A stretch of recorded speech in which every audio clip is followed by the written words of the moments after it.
आपण पाहतात BN news Badlapur नामा।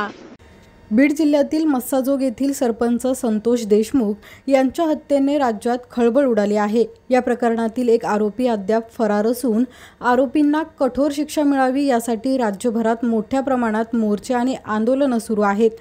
या हत्याकांडामुळे राज्यातील सरपंच, उपसरपंच आणि ग्रामपंचायत सदस्यांमध्ये भीतीचे वातावरण निर्माण झाले आहे। अंबरनाथ तालुक्यातील वांगणी ग्रामपंचायतीतही या हत्येचा निषेध करण्यात आला आहे। सरपंच आणि ग्रामपंचायत कर्मचाऱ्यांच्या सुरक्षेसाठी शासनाने कायदा करून ठोस उपाययोजना करावी या मागणीसाठी तसंच संतोष देशमुख यांच्या हत्येचा निषेध म्हणून राज्यातील तब्बल 28,000 ग्रामपंचायतींनी काम बंद आंदोलन पुकारले आहे।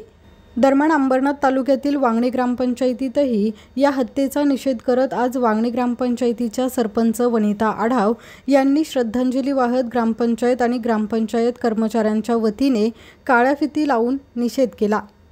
बीड जिल्ह्यातील सरपंच श्री संतोष देशमुख यांची निर्गुणपणे हत्या करण्यात आली। त्या निषेधार्थ मी वांगणी गावची सरपंच या नात्याने तमाम वांगणीकरांच्या वतीने व आमच्या कर्मचाऱ्यांच्या वतीने भावपूर्ण श्रद्धांजली वाहते व या हत्येचा जाहीर निषेध करते। सरपंचांवर पूर्ण गावच्या जबाबदाऱ्या असतात आणि कोणताही सरपंच त्या निर्विघ्नपणे पार पडत असो, पण जो सरपंच खरंच चांगल्या प्रकारे काम करत असतो त्याच्या जीवनामध्ये अडथळे खूप असतात।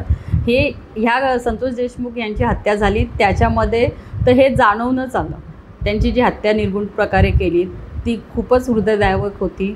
अशी हत्या परत होऊ नये। मी सरकारला, महाराष्ट्र सरकारला एवढीच विनंती करते की ज्यांनी ही हत्या केली त्यांचा तुम्ही पाठपुरावा करून त्यांना कठोरात कठोर शिक्षा व्हावी हीच माझी इच्छा आहे। अशाच प्रकारचे नवनवीन व्हिडिओ आणि बातम्या पाहण्यासाठी चॅनलला लाईक, शेअर आणि सबस्क्राईब करायला विसरू नका।